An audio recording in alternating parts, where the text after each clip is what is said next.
हरे कृष्णा। वैश्य ने पूछा, मुने, मेरी पत्नी ने जैसी प्रतिज्ञा की थी उसके अनुसार उसने पार्वती का पूजन किया, फिर उनकी अप्रसन्नता का क्या कारण है, ये बताने की कृपा कीजिए। देवल जी ने कहा, वैश्य प्रवर, तुम इसका कारण भी तुम सुन लो। जब तुम्हारी पत्नी की सखियां स्कंद माता पार्वती का पूजन करके लौट आईं, तब विजया ने कौतूहलवश पार्वती जी से पूछा, गिरिजे, ललिता की सखियों ने तुम्हारी श्रद्धा पूर्वक पूजा की है, फिर तुम प्रसन्न क्यों नहीं हुई? पार्वती जी ने कहा, सखी विजया, मैं जानती हूँ वैश्य पत्नी घर से बाहर निकलने में असमर्थ थी, इसीलिए उसकी सखियां आई थी, किंतु मेरी जैसी देवियां दूसरे के हाथ की पूजा स्वीकार नहीं कर सकती। उसका पति आ जाता तो भी उसका कल्याण होता। पत्नी जिस व्रत और पूजन को करने में असमर्थ हो, उसे अपने पति से करा सकती है, इससे उसकी वह पूजा भंग नहीं होती। अन्यथा अनन्य भाव से पति से पूछकर किसी श्रेष्ठ ब्राह्मण के द्वारा भी वह पूजा करा सकती है, पर उसने ना तो स्वयं पूजन किया, ना पति से करवाया, इसीलिए उसका गर्भ निष्फल हो गया। यदि दोनों पति पत्नी श्रद्धा पूर्वक यहाँ आकर मेरी पूजा करेंगे तो उन्हें पुत्र की प्राप्ति होगी। वैश्य, तुम्हारे संतान न होने का यही कारण है जो तुम्हें बता दिया। जैसे पूर्व काल में महर्षि वशिष्ठ ने महाराज दिलीप को संतान प्राप्ति के लिए नंदिनी की सेवा बतलाई थी, उसे सुनकर राजा ने नंदिनी को संतुष्ट किया था और राजा की सेवा से प्रसन्न हुई नंदिनी ने उन्हें पुत्र प्रदान किया था। उसी प्रकार तुम भी पत्नी सहित जाकर भगवती पार्वती की आराधना करो, इससे वह तुम्हें अवश्य पुत्र प्रदान करेंगी। वैश्य ने पूछा, मुने, राजा दिलीप कौन थे और ये नंदिनी गौ कौन थी जिसकी आराधना करके महाराज ने पुत्र प्राप्त किया? इस कथा के सुनने के बाद मैं पत्नी सहित पार्वती जी की आराधना करूंगा। ऋषि देवल ने कहा, महामते, व्यवस्थ मनु के वंश में एक दिलीप नाम के श्रेष्ठ राजा हुए हैं। वे धर्म पूर्वक इस पृथ्वी का पालन करते हुए अपने उत्तम गुणों के द्वारा समस्त प्रजा को प्रसन्न रखते हैं। मगध राजकुमारी सुदक्षिणा राजा दिलीप की महारानी थी। महारानी को अवध में आए बहुत दिन हो गए, किंतु उनके गर्भ से कोई पुत्र नहीं हुआ।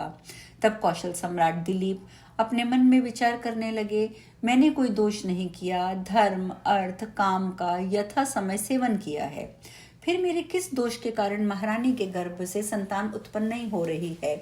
हमारे कुल गुरु वशिष्ठ जी भूत और भविष्य के ज्ञाता हैं, वे ही उस दोष को बता सकते हैं जिससे मुझे पुत्र प्राप्त नहीं हो रहा। ऐसा विचार करके राजा अपनी रानी सहित गुरु वशिष्ठ के शुभ आश्रम पर गए। वशिष्ठ जी सायंकाल का नित्य कर्म समाप्त करके आश्रम में बैठे थे। उसी समय राजा और रानी वहां पहुंचकर उन्होंने दर्शन किया। महाराज के ने गुरु के और महारानी ने गुरुपत्नी अरुंधति के देवी के चरणों में प्रणाम किया। वशिष्ठ जी ने राजा को और अरुंधति देवी ने रानी को आशीर्वाद दिया। तत्पश्चात पूजनीय पुरुषों में श्रेष्ठ महर्षि वशिष्ठ ने मधुपर्क आदि सामग्रियों से अपने नवागत अतिथि का सत्कार करके कुशल पूछा। तदंतर मुनि श्रेष्ठ वशिष्ठ ने अपने योग के प्रभाव से नाना प्रकार के भोज्य पदार्थ प्रस्तुत किए और उन्हें राजा दिलीप को भोजन कराया, और उदार हृदया अरुंधति देवी ने भी महारानी सुदक्षिणा को बड़े आदर के साथ भांति भांति के व्यंजन और पकवान भोजन कराए। जब राजा भोजन करके आराम से बैठे, तब सदा आत्मस्वरूप में स्थित रहने वाले मुनि उन विनयशील नरेश का हाथ अपने हाथ में लेकर पूछने लगे, राजन, जिस राज्य के राजा, मंत्री, राष्ट्र, किला, खजाना, सेना, मित्रवर्ग, ये सातों अंग एक दूसरे के उपकारक एवं सकुशल हों, जहाँ की प्रजा अपने अपने धर्म के पालन में तत्पर रहती हो, जहाँ बंधुजन और मंत्री प्रेम और प्रसन्नता से रहते हों, जहाँ के योद्धा अस्त्र शस्त्रों में संचालन की क्रिया में कुशल हों, मित्र वश में हों और शत्रुओं का नाश हो गया हो, तथा जहाँ निवास करने वाले लोगों का मन भगवान की आराधना में सदा लगा रहता हो, ऐसा राज्य जिस राजा के अधिकार में हो, उसे स्वर्ग का राज्य लेकर भी क्या करना है? राजन, इक्ष्वाकु कुल के धार्मिक नरेश पुत्र उत्पन्न करके उनको राज्य का भार सौंपने के बाद तप के लिए वन में आया करते थे। तुम तो अभी जवान हो, तुमने अभी पुत्र का मुंह भी नहीं देखा, अतः तुम तपस्या के अधिकारी नहीं हो, फिर वैसा राज्य छोड़कर इस तपोवन वन में किस लिए आए हो? राजा ने कहा, ब्राह्मण, मैं तपस्या करने के लिए यहाँ नहीं आया हूँ। मैंने जैसे बाल्यावस्था चली गई है और जवानी आई है, उसी प्रकार ये भी चली जाएगी और वृद्धावस्था आ जाएगी। वृद्धावस्था के अनंतर मृत्यु निश्चित है। गुरुदेव, इस प्रकार यदि मैं पुत्र हुए बिना ही मर जाऊंगा तो मेरे बाद इस पृथ्वी का राज्य किसके अधिकार में रहेगा? तपोनिधि, किस दोष के कारण मुझे पुत्र प्राप्त नहीं होता? गुरुदेव, मेरे उस दोष को ध्यान के द्वारा देखकर शीघ्र ही बताने की कृपा मुझ पर कीजिए। राजा का वचन सुनकर महर्षि वशिष्ठ ने ध्यान लगाया और संतान बाधा का कारण जानकर वे बोले, नृपश्रेष्ठ, पहले की बात है, तुमने देवराज इंद्र की सेवा से राजमहल को लौटते समय उतावली के कारण मार्ग में कल्प वृक्ष के नीचे खड़ी कामधेनु गौ को प्रदक्षिणा करके प्रणाम नहीं किया। इससे कामधेनु को बड़ा क्रोध हुआ और उसने ये श्राप दिया था कि जब तक तू मेरी संतान की सेवा नहीं करेगा तब तक तुझे पुत्र नहीं होगा। अतः अब तुम बछड़े सहित मेरी नंदिनी गौ की, जो कामधेनु की पुत्री हैं, इस बहू के साथ आराधना करो। ये नंदिनी तुम्हें पुत्र प्रदान करेगी। इसी समय नंदिनी गौ तपोवन से आश्रम पर आ पहुंची। उसे देखकर मुनिवर का मन प्रसन्न हो गया। वे नंदिनी को दिखाकर राजा से बोले, राजन देखो, स्मरण मात्र से कल्याण करने वाली ये नंदिनी गौ चर्चा होते ही चली आई। अतः तुम अपनी कार्य सिद्धि को समीप ही समझो। तपोवन में इसके पीछे पीछे रहकर तुम इसकी आराधना करो और आश्रम पर आने पर रानी सुदक्षिणा इसकी सेवा में लगी रहें। इससे प्रसन्न होकर यह गौ तुम्हें निश्चय ही पुत्र प्रदान करेगी।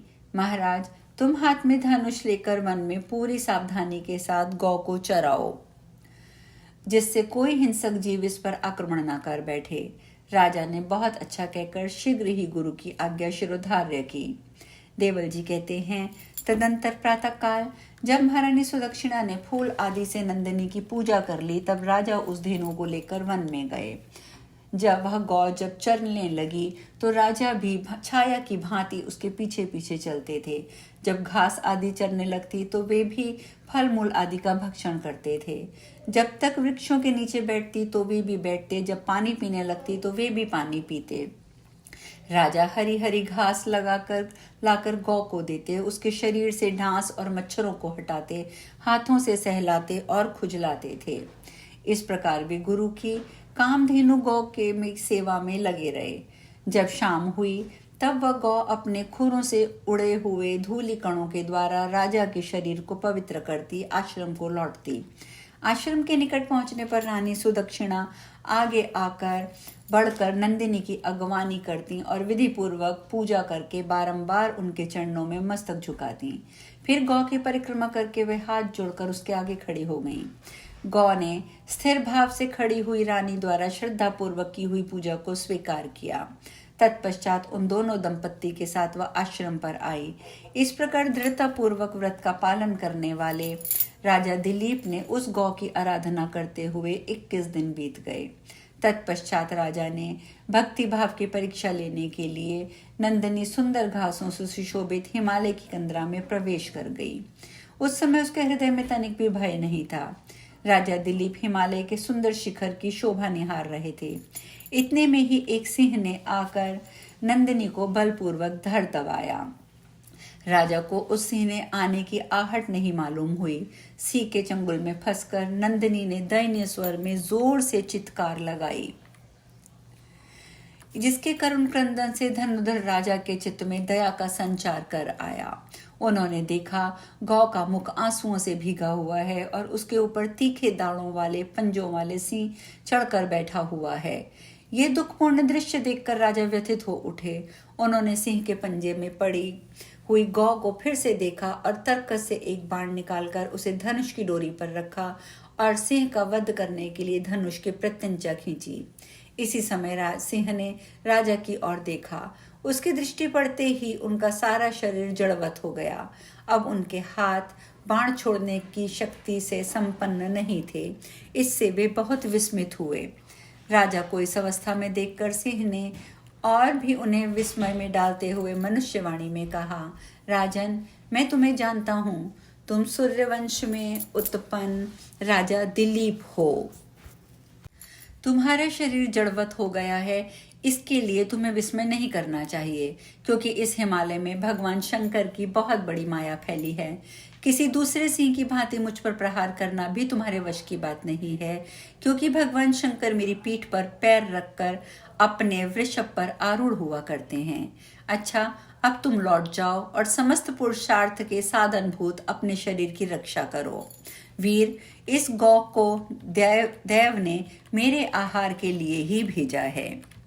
आज हम कथा में यहीं विश्राम लेंगे, आगे की चर्चा कल करेंगे। हरे कृष्णा।